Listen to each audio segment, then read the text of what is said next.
Bilal ibn Rabah was born into slavery, a condition that was compounded after he became one of the first believers to follow the teachings of Prophet Muhammad.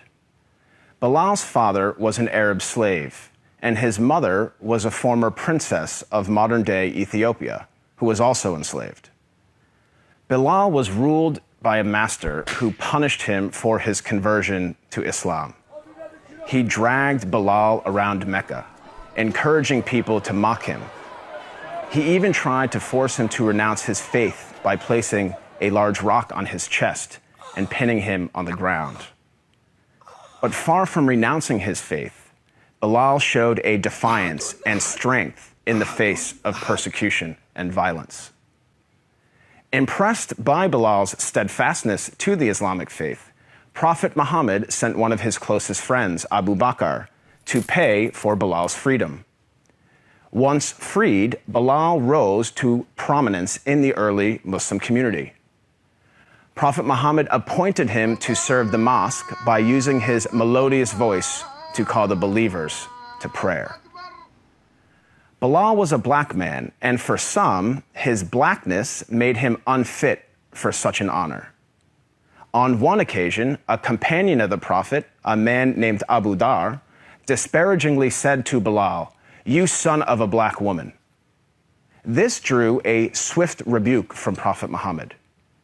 "Are you taunting him about his black mother?" asked the Prophet. "There is still some influence of ignorance in you." The ignorance the Prophet identified was rooted in the misguided view that a person's race reflects his or her moral character or social status. In fact, the Prophet's message of racial equality stood in stark contrast to the prevalent racial animosities of 7th century Arabia. Scholars refer to the period prior to the advent of Islam as Jahiliyyah, a time of ignorance, which included racism.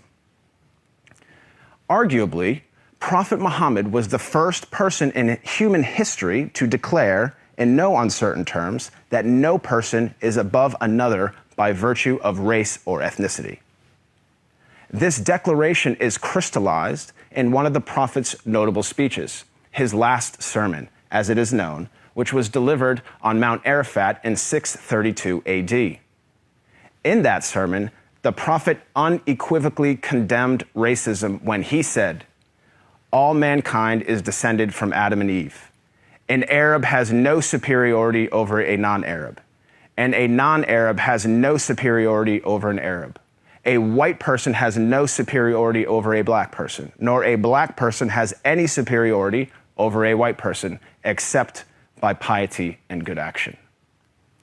Ever since then, Prophet Muhammad's teachings on racial equality have inspired human beings to strive for racial equality and justice for all.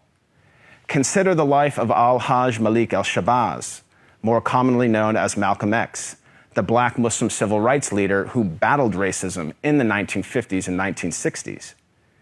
After performing the Hajj, or Islamic pilgrimage, to the city of Mecca, Malcolm wrote his famous letter from Mecca, in which he said, "There were tens of thousands of pilgrims from all over the world. They were of all colors, from blue-eyed blondes to black-skinned Africans.